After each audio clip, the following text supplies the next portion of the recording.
Welcome back to the Lights Out podcast. Bedtime stories for every child around the world. Good evening, you amazing children. Are you ready for bed? Are you all snuggled up and ready for another Lights Out bedtime story? Good, because you're in for a treat tonight. That's right. We have chapter 10 of Roald Dahl's Charlie in a Chocolate Factory. And tonight's chapter is called The Family Begin to Starve.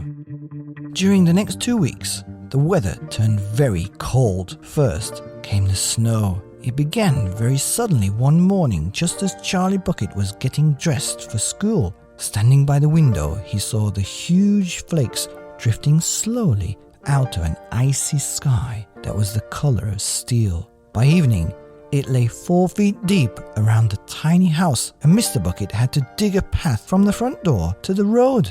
After the snow, there came a freezing gale that blew for days and days without stopping. And oh, how bitter cold it was. Everything that Charlie touched seemed to be made of ice, and each time he stepped out the door, the wind was like a knife on his cheek. Inside the house, little jets of freezing air came rushing in through the sides of the windows and under the doors, and there was no place to go to escape them. The 4 old ones lay silent and huddled in their bed, trying to keep the cold out of their bones. The excitement over the golden tickets had long since been forgotten. Nobody in the family gave a thought now to anything except 2 vital problems of trying to keep warm and trying to get enough to eat. There is something about very cold weather that gives one an enormous appetite. Most of us find ourselves beginning to crave rich steaming stews and hot apple pies and all kinds of delicious warming dishes. And because we are all a great deal luckier than we realize, we usually get what we want, or near enough. But Charlie Bucket never got what he wanted because the family couldn't afford it. And as the cold weather went on and on, he became ravenously and desperately hungry. Both bars of chocolate, the birthday one and the one Grandpa Joe had bought, had long since been nibbled away, and all he got now were those thin cabbagey meals 3 times a day. Then, all at once, the meals became even thinner. The reason for this was that the toothpaste factory, the place where Mr. Bucket worked, suddenly went bust and had to close down. Quickly, Mr. Bucket tried to get another job, but he had no luck. In the end, the only way in which he managed to earn a few pennies was by shoveling snow in the streets, but it wasn't enough to buy even a quarter of the food that 7 people needed. The situation became desperate. Breakfast was a single slice of bread for each person now, and lunch was maybe half a boiled potato. Slowly but surely, everybody in the house began to starve. And every day, little Charlie Bucket, trudging through the snow on his way to school, would have to pass Mr. Willy Wonka's giant chocolate factory, and every day as he came near to it, he would lift his small pointed nose high in the air and sniff the wonderful sweet smell of melting chocolate. Sometimes he would stand motionless outside the gates for several minutes on end, taking deep swallowing breaths as though he were trying to eat the smell itself. "That child," said Grandpa Joe, poking his head up from under the blanket one icy morning, "that child has got to have more food. It doesn't matter about us, we're too old to bother with, but a growing boy, he can't go on like this. He's beginning to look like a skeleton. What can one do?" murmured Grandma Josephine miserably.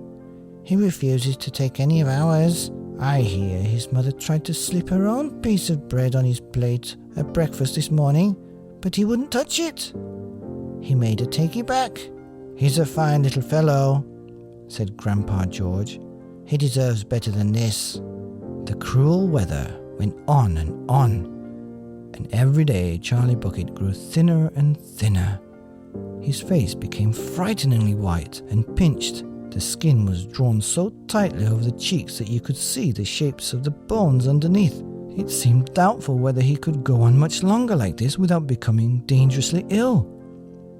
And now, very calmly, with that curious wisdom that seemed to come so often to small children in times of hardship, he began to make little changes here and there in some of the things that he did so as to save his strength. In the mornings he left the house 10 minutes earlier so that he could walk slowly to school without even having to run.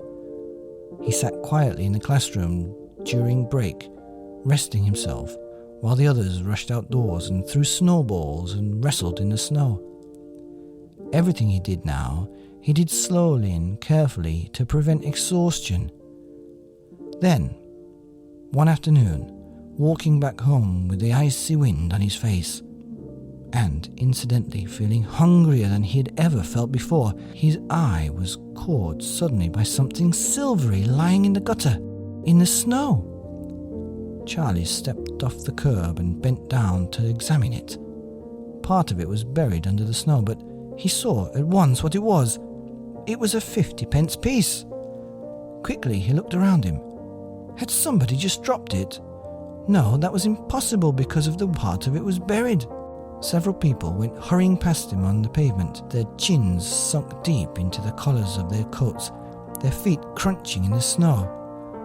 None of them was searching for any money. None of them was taking the slightest notice of the small boy crouching in the gutter. Then, was it his?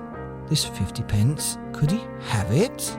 Carefully, Charlie pulled it out from under the snow. It was damp and dirty, but otherwise perfect. A whole 50-pence! He held it tightly between his shivering fingers, gazing down at it. It meant one thing to him at that moment, and only one thing. It meant food. Automatically, Charlie turned and began moving towards the nearest shop. It was only 10 paces away. It was a newspaper and stationery shop, the kind that sells almost everything, including sweets and cigars. And what he would do? He whispered quickly to himself.